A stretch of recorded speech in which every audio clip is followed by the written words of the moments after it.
T20 इतिहास में भारत का सबसे बुरा दौर चल रहा है। आयरलैंड से हम 2-0 से सीरीज़ हारते हैं, इंग्लैंड से 2-0 से सीरीज़ हारते हैं। हालांकि ये 3 मैच की सीरीज़ थी, एक मैच इंद्र देवता ने बचा लिया। एकदम हम कहें इंडिया ने मारा है, मटिया प्लेट कर दिया है, विश्व विजेता जैसा तो हम खेल ही नहीं रहे। क्या कहेंगे आप? नहीं, ये जिस तरह से आपने डिस्क्राइब किया है वो बड़ा ही मज़ेदार था। बता दूं कि इंडिया जो है वर्ल्ड चैम्पियन है T20 की, और T20 का जब कोई वर्ल्ड चैंपियन होता है तो बहुत मेहनत के साथ बनता है। काहे की वर्ल्ड चैंपियन? आयरलैंड से आप 2-2 मैच की सीरीज हार जा रहे हैं, वो भी 2-0 से। मैं उसी पे आ रहा था कि जब आप वर्ल्ड चैंपियन होते हैं तो बड़ा एक्सपेक्टेशन होता है आपसे। जिस तरह से आपने धमाकेदार परफॉर्मेंस वर्ल्ड कप में दिया, और उसके बाद जो पिछले 5 मैच हुए हैं उसमें किसी में भी आपने जीत नहीं दर्ज की है, ये सवालिया निशान है। मैं आपसे पूछना चाहूंगा, इधर उधर की बात ना कर, ये बता कारवां लूटा तो लूटा कैसे? हार क्यों रहे? इतनी बुरी तरीके से हम हार रहे हैं, मतलब ऐसा लग रहा है बैट हम 200 रन चेज नहीं कर पा रहे हैं, 200 रन डिफेंड नहीं कर पा रहे हैं। आयरलैंड से हम 150 रन पे हार जा रहे हैं। क्या चल बिल्कुल रहा है? सही बात है। 202 का जो पिछला जो मैच था उसमें स्कोर बनाया इंग्लैंड ने, और 76 रन पे ऑल आउट हो गई, और 5 ओवर में 5 विकेट जा चुके थे। और ये इतिहास की पहली इंडिया की T20 की हार है जिसमें हम 100 रन से अधिक से हारे। ये भी एक क्वेश्चन है गंभीर साहब पे, आपको गंभीर होने की बहुत ज़रूरत है, कि मुझे नहीं लगता है कुछ प्लानिंग पिच पे काम आ पा रही है। और जैसा आपने कहा, मुझे ऐसा लगता है कि ये जो IPL जो मैच है ना, सबसे ज़्यादा जिम्मेदार तो यही है। उस पर एक फ्लैट पिच बनाते हैं, उस पर जो पटरा शॉट मार मार के जो गली मोहल्ले के मैच होते हैं हम लोग खेलते हैं, उसमें खूब स्कोर रन होते हैं, तभी तो मज़ा आता है। तो उसके जो जब आप बिल्कुल सपाट पिच बनाएंगे तो आपको सिर्फ चौके छक्के मारने हैं, आदत आपको चौके छक्के मारने की हो गई है। सबसे बड़ा रीज़न एक और है जो हम अभी थोड़ी देर पहले डिस्कस कर रहे थे, कि बाउंड्रीज जो हैं IPL में थोड़ी छोटी कर दी जाती हैं। बहुत छोटी। नॉर्मली 80 यार्ड्स के से ज़्यादा बड़ी बाउंड्री होती है। कल आप यहाँ अगर पर श्रेयस अय्यर का वो शॉट आपने देखा हो, या आप देखेंगे उसको, वो ऐसे फ्लिक करते हैं जो IPL में आराम से 6 हो जाता है, और वो आराम से कैच हो जा रहे हैं। तो उनको आदत है कैजुअली वो शॉट खेलने की। लेकिन IPL वाली प्रॉब्लम तो चलिए प्लेयर्स पे हम इंडिविजुअल आएंगे, बट यहाँ पे कोच हैं। क्या कोच अभी भी IPL के मोड में है क्या? गंभीर तो इंटरनेशनल ही कोचिंग कर रहे हैं ना, उनको तो पता है कि हाँ भाई इंटरनेशनल मैच है। जो बैट्समैन आ रहा है ओपनर ही बना हुआ है। अभिषेक शर्मा और वैभव सूर्यवंशी या संजू सैमसंग जब ओपनिंग कर रहे थे, मान लीजिए ओपनर की मजबूरी है कि उनको बड़े टारगेट्स चेज करने हैं या रन बनाने, रन रेट अगर पावर प्ले में नहीं बढ़ाएंगे तो कब बढ़ाएंगे? उनके विकेट गिर गए। उसके बाद में आ रहे हैं ईशान किशन, वो भी ओपनर ही बने घूम रहे हैं। पहली बॉल पे छक्का मारने की कोशिश, दूसरी बॉल पे छक्का मारने की कोशिश, और उसी में आउट हो जा रहे हैं। तिलक वर्मा वो तो 5वें नंबर पे आ रहे हैं, वो भी कुछ शॉट खेलने की कोशिश में आउट हो जा रहे हैं। तो इसमें यही समस्या ये है कि ये जो मिडिल ऑर्डर आ रहा है उसको ये नहीं समझ में आ रहा है कि वो मिडिल ऑर्डर है। उसको लग रहा है कि वो भी टॉप ऑर्डर में आके खेल रहा है, और ये सब जो है IPL का नतीजा है कि वहाँ पहुँचते हैं, आप किसी भी ऑर्डर में पहुँचे, आपको बल्ला हौंकना है, रन बनाने हैं, छक्के मारने हैं, चौके मारने हैं, और दर्शक चिल्लाएं, बस इसी का मजा लूटना है, क्योंकि आपको अपनी IPL की वैल्यू बनानी है।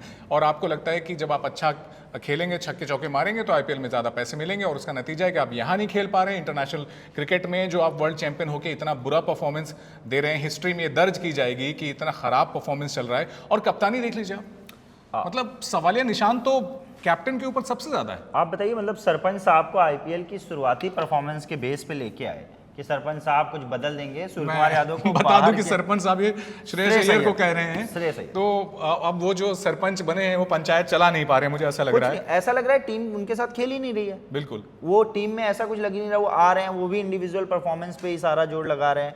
ये जो नए प्लेयर्स हैं इनको कोहली से सीखना चाहिए। बिल्कुल।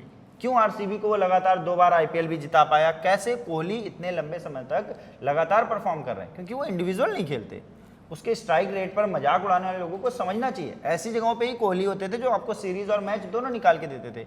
ये कोई ऐसा बड़ा स्कोर नहीं था जो हम चेज नहीं कर सकते थे, या नाक कटाने जैसी स्थिति नहीं होती कि 76 पे इंडिया ऑल आउट हो जा रही है, 100 रन से बड़ा T20 में हार रही है। आयरलैंड से मैच हार जा रहे हैं, वो भी आप 2-0 से, मतलब क्या खेल रहे हैं भाई आप? आयरलैंड के बारे में तो ये कहा जाता था, बल्कि पहले के मैच जो लोग देखते थे वो ये मानते थे कि जो है आयरलैंड में टीम ए भेजी जाती थी। अक्सर ऐसा होता था कि सचिन, सहवाग या विराट कोहली, रोहित शर्मा, इनको आराम दे दो, नए प्लेयरों को मौका दो और वो जाएंगे जीत के आएंगे। इस बार तो ऐसा है कि आयरलैंड ने 2 के 2 मैच हरा दिए। अगला मैच जिम्बाब्वे से है, पता नहीं वहाँ क्या इनका हाल होने वाला है। वैसे एक और बात जो मुझे इसमें लग रही है, बहुत सारे जो प्लेयर्स हैं वो T20 वर्ल्ड कप के ही इस टीम में शामिल हैं। बिल्कुल। संजू सैमसन, क्या परफॉर्मेंस उनका था फाइनल मैच में, और अभी आप देख लीजिए उसमें क्या हो रहा है। बड़ा रीजन ये लगता है कि तब संजू सैमसन की जगह फिक्स नहीं थी। तो वो जान पे गले पे जो है, मतलब जो कहते हैं ना कि उस तरह रखा हुआ था या कटार रखी हुई थी, तो उन्होंने तीनों मैच में बेटर परफॉर्म किया, मतलब इंडिया को मैच जिताया, वर्ल्ड कप जिताया। इसमें कोई हम बहुत बढ़ा चढ़ा के नहीं करें संजू सैमसन के लिए, लेकिन अभी वो ऐसे खेल रहे हैं जैसे उनकी जगह फिक्स हो जाती है। हालांकि इन लोगों को समझना चाहिए, कई सारे ऐसे बड़े प्लेयर बेंच पे बैठे हुए हैं जिनको एक बार मौका मिला, यशस्वी जायसवाल, वो मौका मिलेगा तो क्या जाने देंगे, वो आएंगे और आपको दोबारा से फिर वो मौके नहीं मिलेंगे। लेकिन ये प्लेयर एक गुमान में है, एक आईपीएल आपका अच्छा आया है, अभी आईपीएल में कुछ इधर उधर एक्सचेंज चल रहा है, तो आदमी अपनी प्राइज मनी वैल्यू बढ़ाने के लिए कुछ भी कर रहे हैं। इसके बाद एक और प्लेयर की बात होना बहुत जरूरी है, गौतम गंभीर के सबसे प्रिय हर्षित राणा। वो बंदा कर क्या रहा है टीम में, मतलब ऑलराउंडर के नाम पे ना उसको बैटिंग आती है, ना वो बॉलिंग सही से कर पा रहा है, और कंटिन्यूसली इतने आलोचनाओं के बाद भी, इतने क्रिटिसिज्म के बाद भी गंभीर उसको लेके एकदम गंभीर बने हुए हैं। अभी जैसे हम लोग बात कर रहे थे वैभव सूर्यवंशी के बारे में, पहले भी चर्चा हो चुकी है कि उसको भी टीम में बहुत देर से लाए, लेकिन वो भी नहीं कर पाए, प्रेशर जो भी रहा हो। और इस मैच में तो हालत ये थी कि 13 रन के ऊपर तो किसी ने बनाया ही नहीं, लास्ट मैच की मैं बात कर रहा हूँ। मेरा मानना है कि यहाँ पे ओपनर्स की उतनी बड़ी प्रॉब्लम नहीं है, कारण ये ओपनर्स को तो तेज ही खेलना है। फर्स्ट डाउन जो होता है मिडिल ऑर्डर इसीलिए होता है कि भाई तेज खेलने के चक्कर में कोई आउट हो सकता है, T20 है, बिल्कुल फेयर इनफ।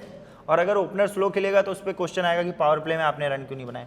और वैभव ने अभी सिर्फ 2 मैच खेले हैं, तो वैभव सूर्यवंशी को हमें और मैच देखने होंगे उनका कैलिबर टेस्ट करने के लिए, क्योंकि आईपीएल में भी ऐसा ही हुआ था कि बीच में एक टाइम आया कि वैभव के बल्ले से रन नहीं निकल रहे थे और वो उनको बहुत जल्दी गेंदबाजों ने पकड़ लिया था और वो आउट हो जा रहे थे। बट फिर भी जब क्वार्टर फाइनल आया तो उन्होंने ऐसा परफॉर्म किया कि टीम को जो है उन्होंने ही जीत दिलाई। तो वैभव को तो अभी हम टाइम दे सकते हैं। वही मैं कह रहा हूँ कि इनको लेट लाए। मेरा तो सवाल ये है कि अगर आप सिलेक्शन कर रहे हैं तो आपको ये पता होना चाहिए कि भैया ये बंदा बहुत अच्छा खेल रहा है, इसको पहले मौका दें। और हैदराबाद के तिलक वर्मा, उनकी परफॉर्मेंस आप देख लीजिए। तिलक वर्मा कुछ नहीं कर रहे हैं। तिलक वर्मा को आईपीएल में अपना प्राइस बढ़ाना है, बेस मनी बढ़ानी है, ऑक्शन में चाहते हैं कि मेरी बोली ज्यादा लगे। भाई 2 विकेट गिर गए, 3 विकेट गिर गए, 200 आपको चेज करना है और आप हवाई शॉट खेल कैसे सकते हैं? और आप सीनियर प्लेयर हैं। अब तिलक वर्मा को हम वैभव सूर्यवंशी से कंपैरिजन नहीं कर सकते। तिलक वर्मा एक्सपीरियंस प्लेयर है, आप जो है इंटरनेशनल खेल रहे हैं, वनडे भी खेल रहे हैं और कई बार टीम में आए, कई बार बाहर गए, और आप इस तरीके की परफॉर्मेंस सिर्फ और सिर्फ आईपीएल सेंट्रिक है कि मेरी इंडिविजुअल परफॉर्मेंस चमकनी चाहिए, मेरा प्राइस बढ़ना चाहिए, मुझे ऑक्शन में पैसे मिलने चाहिए। इंटरनेशनल क्रिकेट पे इन लोगों का ध्यान ही नहीं है और बोर्ड को इसके लिए स्ट्रिक्टली सोचना चाहिए। अगरकर के बारे में इसमें आपका क्या ख्याल है कि अगरकर साहब क्या कर रहे हैं? देखिए मैं क्या बोलूँ, बोर्ड भी क्या करेगा, सिलेक्शन कमेटी के चीफ अगरकर हैं, टीम सेलेक्ट करनी थी उन्होंने गुजरात की टीम भर दी, 9 प्लेयर आप गुजरात से ले रहे हैं, वो प्लेयर आके परफॉर्म क्या कर रहे हैं? अगर इंटरनेशनल क्रिकेट पे आईपीएल की छाप पड़ेगी, खासकर इस तरीके से पड़ेगी कि मेरी फेवरेट टीम ये है, इसको रख लेते हैं, मेरा फेवरेट प्लेयर है, इसको रख लेते हैं, क्या इसको मैं मौका देके वहाँ पे उसका प्राइस और इंक्रीज करा सकता हूँ? तो इसी तरीके का बंटाधार होता रहेगा। और मुझे तो अभी डर है, मैं आपसे फिर कह रहा हूँ, मुझे नहीं लगता कि भारतीय टीम में अभी अलार्म की बेल बजी है, जिम्बाब्वे दौरा भी ये हारेंगे। 5 मैच की सीरीज में हालत बुरी है वर्ल्ड कप जीतने के बाद, ये सब हम जानते हैं। आगे जिम्बाब्वे दौरा है, क्या होगा इसका अभी तक कुछ नहीं पता। जिस तरह का परफॉर्मेंस चल रहा है ऐसा लग रहा है कि वहाँ पर भी परफॉर्मेंस का मटिया पलीत हो सकता है। तो अगरकर जी, गंभीर जी थोड़ा गंभीर हो जाएं, क्योंकि आप वर्ल्ड चैंपियन को आपने बनाया है, तो आगे भी उम्मीद यही रहेगी कि ये संभलने का वक्त है। अभी तक सबसे बुरा परफॉर्मेंस T20 में इंडिया का रहा है। आगे उम्मीद है कुछ चीज़ें संभल जाएंगी, नहीं संभलेंगी तो सवाल या निशान तो आप पे आएंगे ही। जो भी होगा आगे हम फिर मिलेंगे एक डिस्कशन के साथ। तब तक के लिए देखते रहिए 6 टीवी भारत, खबर भी समझ भी। जी।